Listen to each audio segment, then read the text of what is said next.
I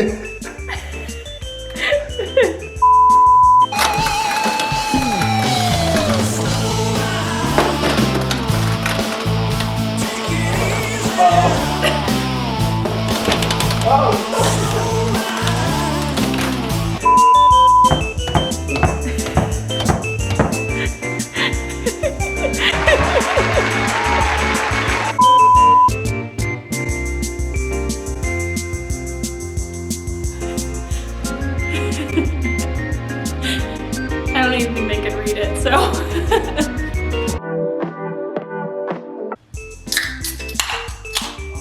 Oh no.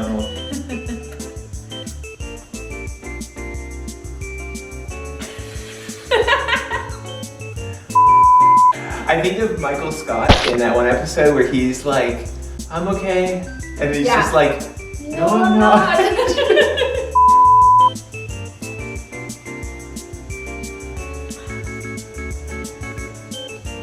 Week 3.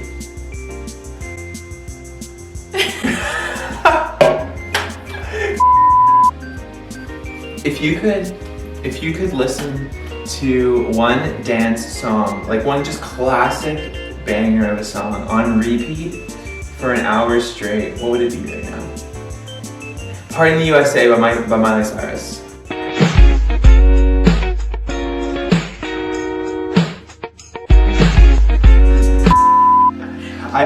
I love Australians.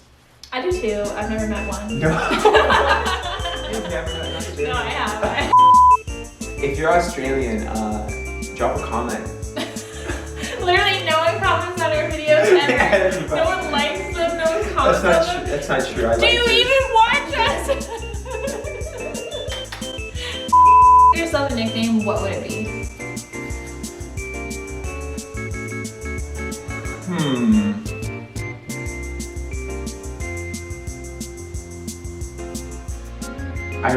Someone nicknamed me, just so affirming, someone once called me Gnarly Nate, and I loved that.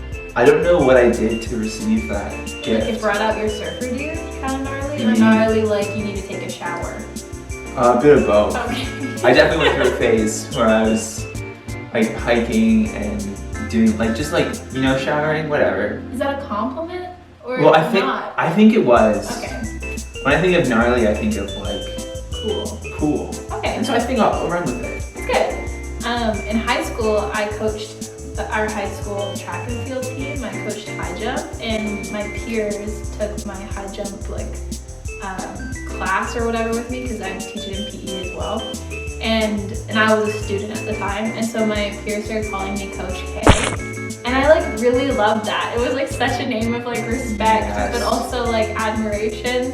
Like it was really fun. They'd be like, Coach K, and I get like a high five in the hallway and stuff. Anyway. Did you have a whistle around your neck too? No. Oh. I feel like Coach K belongs in a Disney Channel movie. That would be thank you. Yeah. Yeah, it was the best because it was like my friend group in grade 11 and grade 12 were just like amazing. And they all like joined track and field and let me coach them. They competed in everything. Like they were such amazing friends. But it was like, I look back and I just like love that memory. Yeah. Okay, next question. If you had a warning label, what would yours say? I can go first. Give you some things.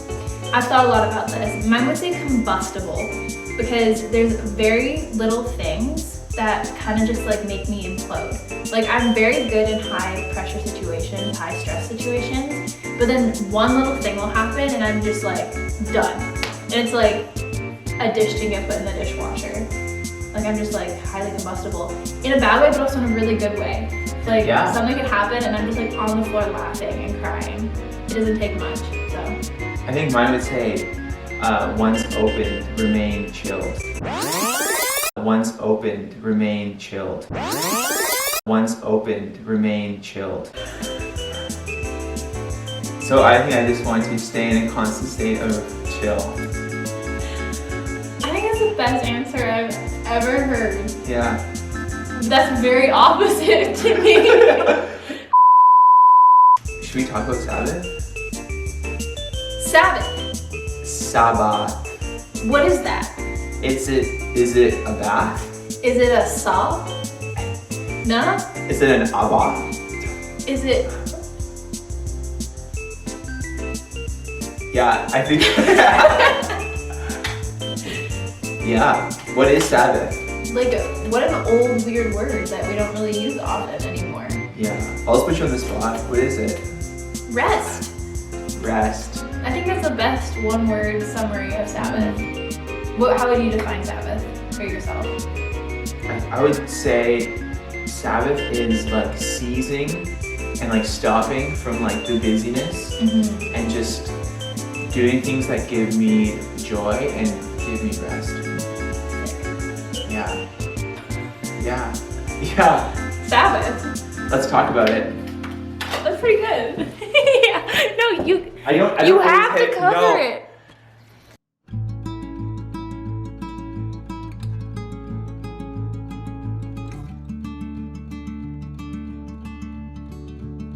This week we are talking about Sabbath, and we want to kind of trace it through the Bible for you in simplest form that we can.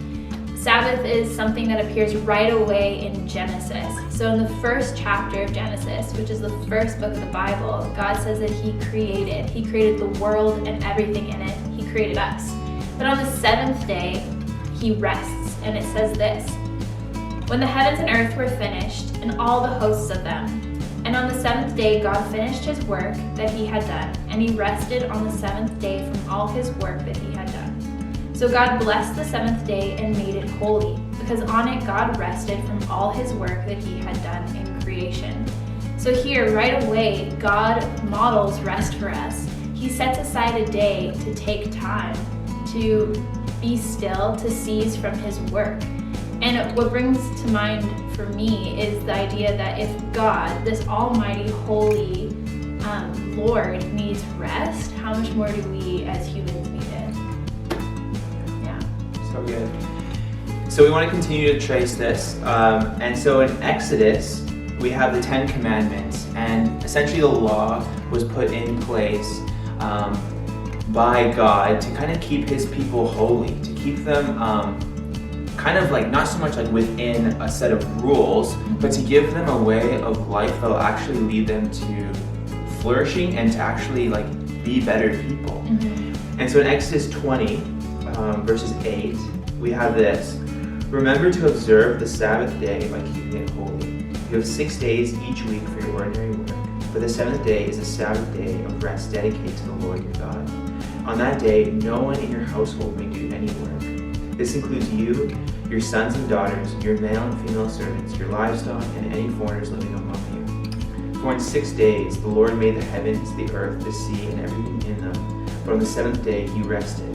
That is why the Lord blessed the Sabbath day and set it apart as holy. And what's really exciting about this is that like God's not giving this command as a way of like, you have to stop because like you need to like appease me, or you're doing this like just to like make me feel better. God gives this command to the Israelites because He believes like them living like a 24/6 day or week, will actually lead to them having life.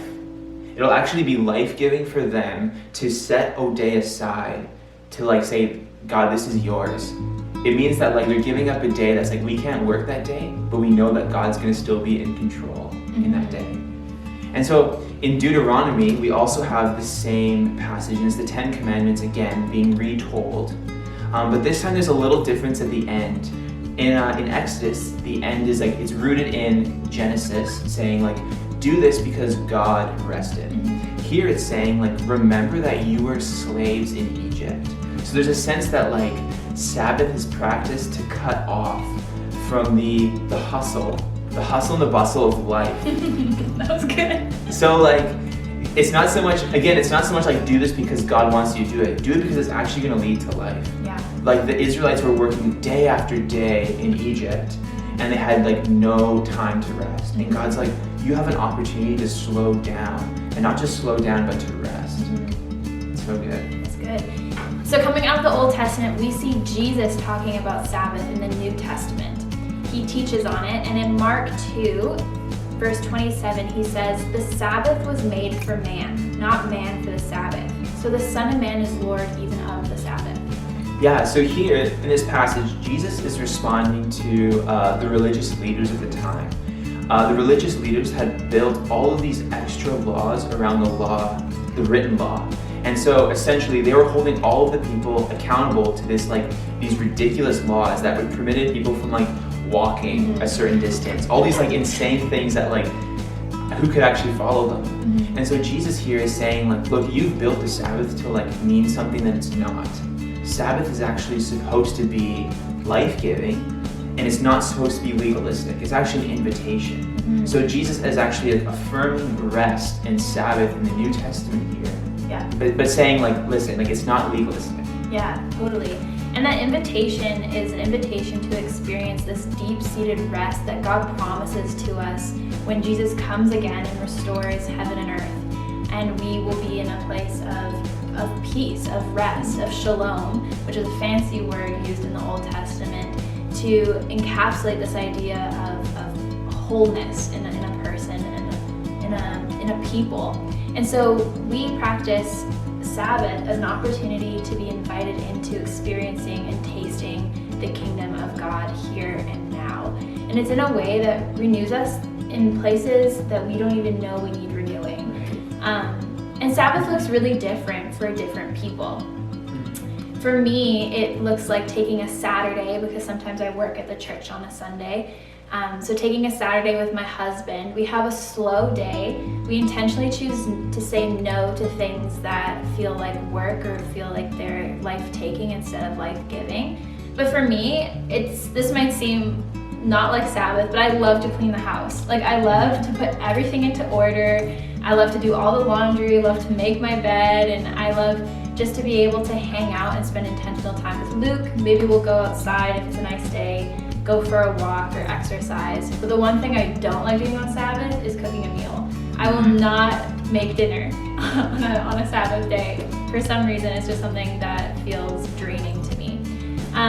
But we also really like to spend some intentional time in prayer. So taking an opportunity to really be thankful and to be in fellowship with God throughout that day, whether that's prayer or a devotional, even just a conversation with my husband about what God is doing in our lives. So bringing our attention back to God, back onto His kingdom, and being present in that invitation He's giving to us on that day. That's so good. What about you? What does Sabbath look like for you? Yeah, so Katie and I also Sabbath on Saturdays. It's kind of our one day where, I work on Sundays, and we can usually take a Friday evening to a Saturday evening and kind of take 24 hours, and we try and unplug. We try and put our devices away, and that means no email, that means no, trying to do no social media. It can be tricky at times, but just putting those things away.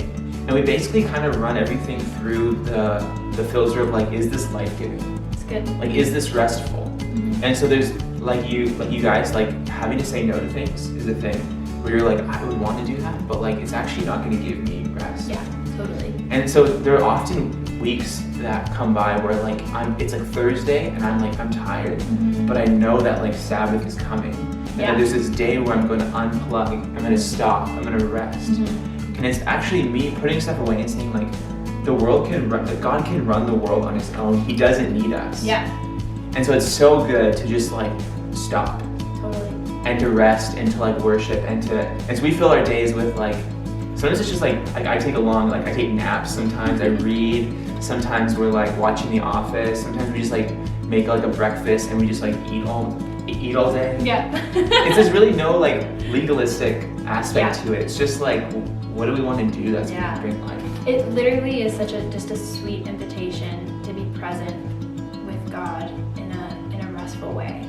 It's something you get excited for. The more you practice it and build it into your schedule, you look forward to it. To quote Kanye, the strong start on Sunday. Come on. Kanye had it right there. Kanye had it right there. Don't know if he has everything right, but he's got it. Yeah. And it's kind of this idea that to be able to do the rest of our week well, and I think as pastors, I've really appreciated that. I want to be present with the people I'm ministering with and walking alongside. I want to have the energy to do that work, and that means also taking care of not just like our physical bodies, our mental health, but also like our souls and our spiritual health. And I think Sabbath is a great way of doing that. So we want to encourage you guys this week to try out Sabbath as the practice. So a couple tips we're going to be posting on Instagram, but my main tip for you would be don't expect yourself to be able to do Sabbath full swing the first time around. It's like building a muscle. The first time I did it was actually this year. I've started practicing Sabbath, and it was really difficult. I would like start the day and I'd have a to-do list on my mind of everything I needed to get done, and actually putting that to-do list aside is, you have to practice it, and you build this muscle of rest. And it's so different to what I'm used to because I'm such a busybody and I have like 5 to-do lists going at once. And so to put them aside is such an act of trusting God, that God is in control of these things. He will accomplish them. All I have to do is come and sit at his feet for a day. What a cool invitation. So that would be my main tip. What would your main tip be? I echo that. So good. Yeah. Like it's a muscle that needs growing. For me, something that's been huge, especially in this season of COVID and everything moving online, is putting your devices away for a period of time. Whether that, like, it might be kind of scary if you're like addicted to your iPhone, which most of us are. Putting it away for a few hours and maybe building up to like actually putting it away for a day. But that's been really helpful. I find if people just assume that they can get a hold of me, there's like this like assumption that I'm like, okay, like Nate's gonna respond. But when you kind of put your phone away for like an evening or a morning and you just like spend time with people, it's so life-giving. Totally.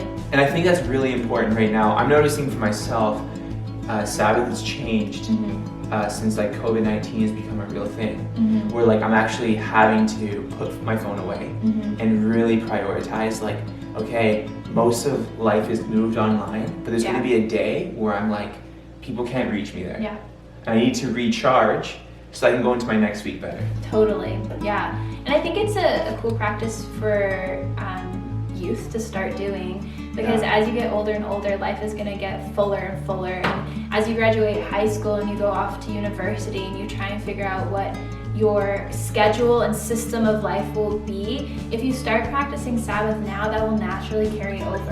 And if you're someone who's like trying to figure out how you can safeguard your faith, how you can continue to grow, and how you can continue to prioritize your relationship with God, Sabbath is the way to do it. You're setting aside a whole day to be present with God, to be in his love, and to be renewed by him. Whether that's praying, whatever that is. And so it's a really great way if you're sitting on the other side of the screen and you're like, I want to grow and I want to use this time of COVID to be learning and to be in that space, then let's practice Sabbath together. Let's do it. And you're not alone in it either. I think that's the other thing. It's a community of God's people all striving to know him better and love him better. And so we're here for you. If you want any tips or if you want to talk about what Sabbath could look like for you, just message us. Absolutely. Sabbath is awesome. Sabbath is it. It's it. It's it. It's like the new fresh thing. No, I'm kidding. It's always been around. It's Sabbath always been the new fresh thing. But yes.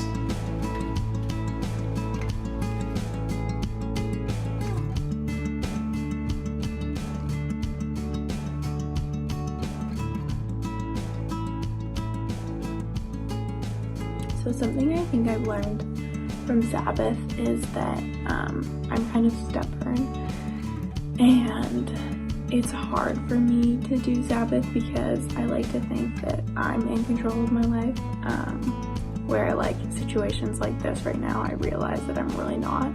But I think that what God is teaching me in it is like I'm kind of like still this little kid in my life, and I have all these feelings and things that like choices that I make on my own that I forget to kind of like sit with God about. And sometimes he just knows that I need time to like take a nap and to spend time with him to know what's really going on. and just to give me peace throughout the rest of the week. It just makes me feel like I'm just so much more free than if I weren't able to rest and he wasn't telling me to rest. Practicing Sabbath has been honestly life-changing for me. It's really nice that even in the busyness of school and work and just being worried about my grades and tests and things like that, I can just give that all up one day a week and just focus on God and things that bring me rest and my family. And it's just a really nice gift that God has given us, and I'm so thankful that I practice it every week, and it just helps me to stay grounded and keep my priorities straight and just remember that God is above this world and He has given us this day as a gift, and it's something that's become really special to me, and I'm really thankful for it. What's really life-giving for me about Sabbath is just the act of putting away my phone for 24 hours or so, not having the anxiety that comes with checking texts and emails, and just being able to be present with the people around me. And I find that in those moments where I would have normally, picked up my phone, played a game, checked the news, instead my default is just to pray. So that has really given me life. Oh, hey, didn't see you there. Just busy being a dad. Well, for the next minute, I'm gonna read off some really funny dad jokes. So come on over. Today, my son asked, "Can I have a bookmark?" And I burst into tears. 11 years old, and he still doesn't know my name is Brian. That's funny. My wife is really mad at the fact that I have no sense of direction. So I packed up my stuff and right. Get it? Because left, right? And one more for you. Let me find it. Can't find it. Did you know that the first French fries weren't actually cooked in France? They were cooked in Greece. Thanks for tuning in. See you next week. So many questions you want to ask us. I know that you go to bed being like, if only I could ask Nate and Kristen this question. Well, you have an opportunity. You have a great opportunity. Next week, we're going to be answering all of your questions. All of those burning need-to-know questions. So wait. The next time we see you, we're gonna have a little question and answer time. Yeah. Answering personal questions about our life, about faith, about what you want to know. So we look forward to seeing you guys next time. We had a great time hanging out today. So good. I hope you enjoyed the jokes. Jokes. The jokes. We hope you enjoy the laughs. The GTs. The good GTs. The I know, think about that. good times. This was a little cringy. Yeah. Yeah. What else am I supposed to say? In the meantime, if you haven't liked and subscribed to our channels, do so because you'll get alerts on when we post next. Wow. That's so good. That sounded professional, That didn't it? did. That was really smooth. Thank you. Until next time. Until next time. Keep it fresh. Yeah. Keep it fresh. Yeah. Okay, I'm Kristen. And I'm Nate. And we're signing out.